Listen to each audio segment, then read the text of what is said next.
Dans ce monde où tout va trop vite, le Coin Cosy vous invite à prendre le temps. Chaque semaine, je vous partage mes coups de cœur, que ce soit des lectures, des musiques, des séries, des jeux vidéo, des astuces bien-être.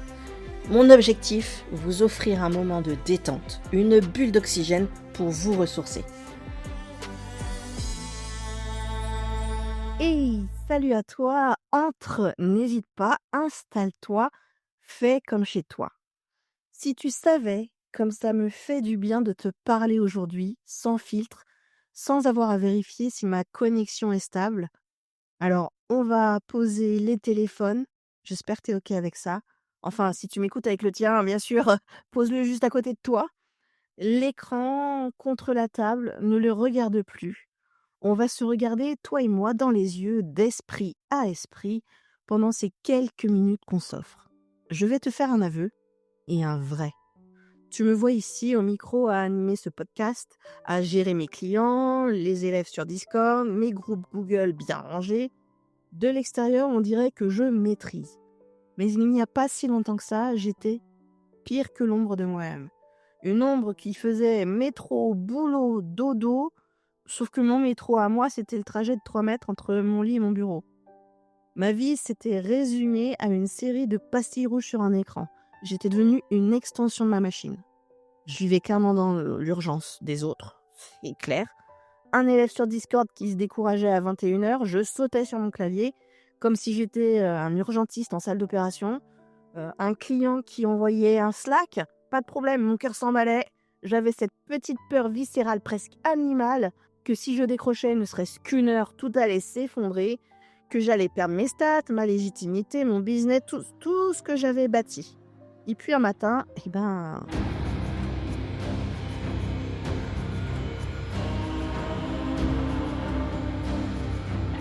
la ficelle a pété. Net. Le burn-out n'est pas arrivé avec fracas, il est arrivé dans surtout un silence assourdissant. Celui où ton cerveau te dit « Stop, je ne peux plus cliquer ». Alors c'est un petit peu ce coup de l'invisible, cette pollution de l'attention. Tu sais, ce qu'on ne nous dit jamais dans les formations business, en fait c'est le prix réel de ce qu'on appelle juste vérifier un truc. Juste 5 minutes. On se dit, allez, je jette un œil à mon Google IA ou à mes mails, ça me prend 30 secondes. Mais c'est clairement un mensonge. Chaque fois que tu fais ça, tu pollues ton attention. Imagine que tu es en train de peindre un tableau, mais alors somptueux, magnifique, des couleurs, des petits détails un peu partout. Tu es dans le flow, comme on dit. Enfin bref, t'as compris, t'es inspiré. Et toutes les 2 minutes, quelqu'un entre dans la pièce et te secoue l'épaule pour te montrer une pub ou te poser une question complètement stupide. Tu ne peux pas créer de la magie dans ces conditions-là. Eh bien moi, je finissais clairement mes journées épuisées, vidées, avec cette sensation clairement horrible d'avoir brassé du vent. J'avais répondu à 50 messages, classé une centaine de fichiers, mais je n'avais pas avancé d'1 millimètre sur ce qui me faisait vibrer, sur ce qui apporte de la vraie valeur.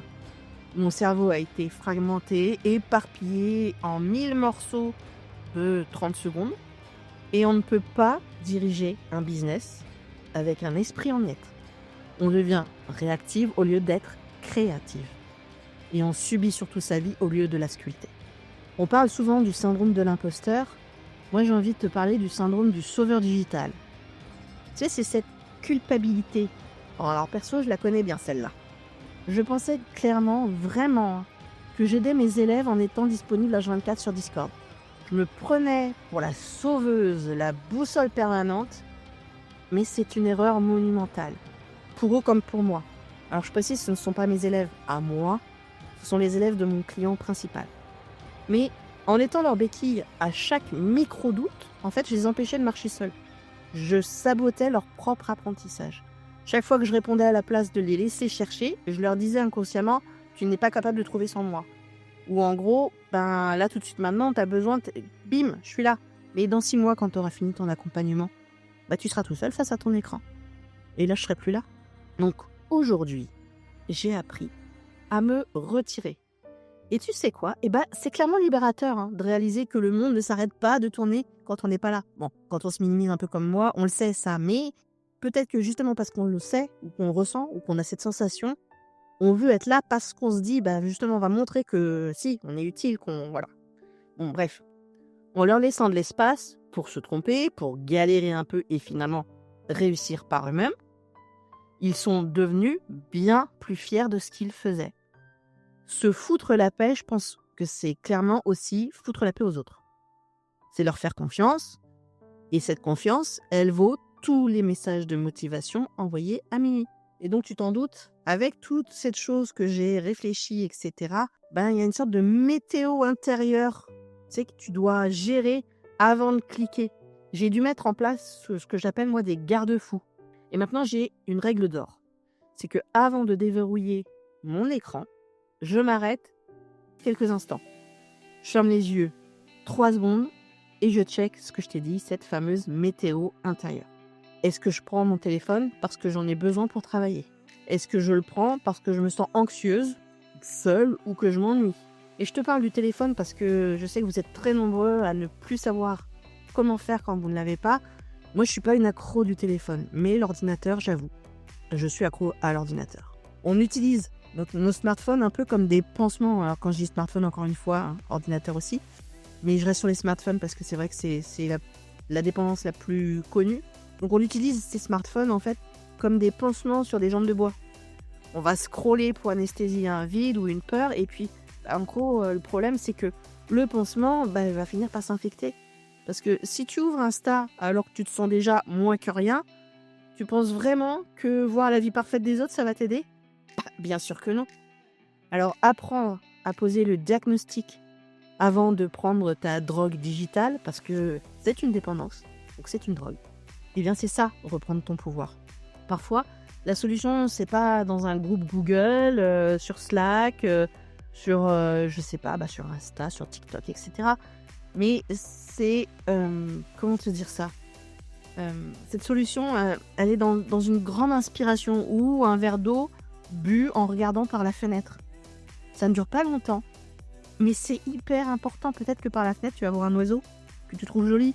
Peut-être que le ciel va t'apporter quelque chose. Tu vas avoir une forme dans un nuage. Peu importe, juste les quelques rayons de soleil. C'est ceux qui arrivent à la fin de l'hiver, au début du printemps, qui commencent à te réchauffer la peau et qui font un bien fou. Je te parle pas de ceux de l'été qui te crament la gueule, hein. Attention. Et voilà, des petites choses qui font que ta météo intérieure ne sera que meilleure. Et pour tout ça, il va falloir sanctuariser ton foyer. Alors, je m'explique. En fait, je crois qu'aujourd'hui, que la plus belle de mes victoires, c'est celle qui me fait monter presque les larmes aux yeux parfois. Tu sais, c'est d'avoir redonné à mon chez-moi son rôle de refuge. Et mon chez-moi, c'est plus une annexe de mon bureau en fait. J'ai sanctuarisé des zones et des moments. Le téléphone ou l'ordinateur dans mon cas n'a plus le droit d'aller ni dans la cuisine, ni dans la chambre, nulle part. Sauf dans le bureau et potentiellement dans le salon, puisque je n'ai pas de téléphone fixe, donc il me sert, si ma famille veut me joindre. Mais ce téléphone, quand ma moitié est là, mais je veux même plus en entendre parler. Surtout quand j'ai la chance en plus d'avoir ma famille près de moi, ce qui se fait tous les 36 du mois et oui, c'est ça. Parce que malgré la distance qui nous sépare d'habitude, quand ils sont là, mais oui, pareil, ce téléphone, je veux même pas en entendre parler. Ces moments-là sont trop chers, sont trop importants, trop rares pour être sacrifiés sur l'autel d'un algorithme ou d'un mail professionnel. Tu t'en tapes. Si tu gères ton temps, s'ils sont là, tu peux dire, par exemple, ce matin, je bosse comme une tarée, et cet après-midi, je veux plus rien entendre, je me consacre à ma famille. C'est clairement ce que j'ai fait à Noël. J'ai eu la chance de voir ma famille à Noël. Je checkais ce qui était important, urgent, à certains moments de la journée. Donc le matin, le midi potentiellement, et c'était pas tous les jours, et en fin de journée, juste pour m'assurer de voir ce qui m'attend le lendemain, pour pouvoir m'organiser et être sereine. Mais au-delà de ça, je faisais le strict minimum. Eh bien, je peux vous assurer que d'avoir redécouvert le goût d'un repas sans avoir l'œil qui dévie sur une notif, entendre le son d'un rire sans chercher à le transformer en story, ou voilà, ça c'est la vie qui se passe et c'est la vraie vie. Tout le reste, les stats, les likes, les messages sur Slack, c'est juste du bruit de fond en fait. Et j'ai décidé de baisser le volume aujourd'hui. Alors je vais pas te mentir, hein, c'est pas quelque chose que j'ai fait facilement.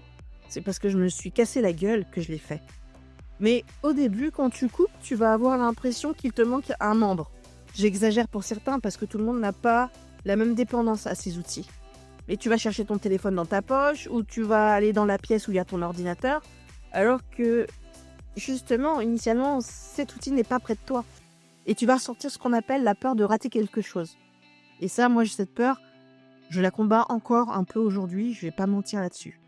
Mais je te promets que de l'autre côté de ce manque, il y a une clarté, une puissance et une sérénité que tu n'imagines même pas.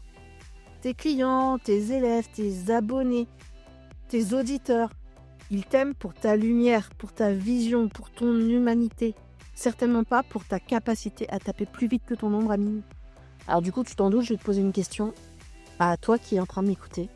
Est-ce que tu la sens toi aussi, cette ficelle qui tire fort? Est-ce que tu es prête à protéger ton attention un peu comme le trésor le plus précieux que tu possèdes? Si tu en as envie, on peut en discuter doucement quand tu seras prête à revenir sur ce sujet. Et pour l'instant, j'ai envie de te laisser. Je vais poser mon micro, je vais éteindre mon ordinateur et je vais aller vivre la fin de ma journée pour de vrai. J'ai envie de te dire loin des pixels, mais près du cœur. Du coup, je vais te demander de prendre soin de toi, mais vraiment prendre soin de toi. Te dire qu'on se retrouve la semaine prochaine. Mais ça, tu le sais, tous les jeudis. D'ici là, relaxe-toi, prends le temps de vivre, décroche de ces outils qui sont nécessaires dans notre vie, mais pas ultimement toute la journée, toute la nuit. C'était Céline, on se retrouve jeudi prochain. Allez, ciao.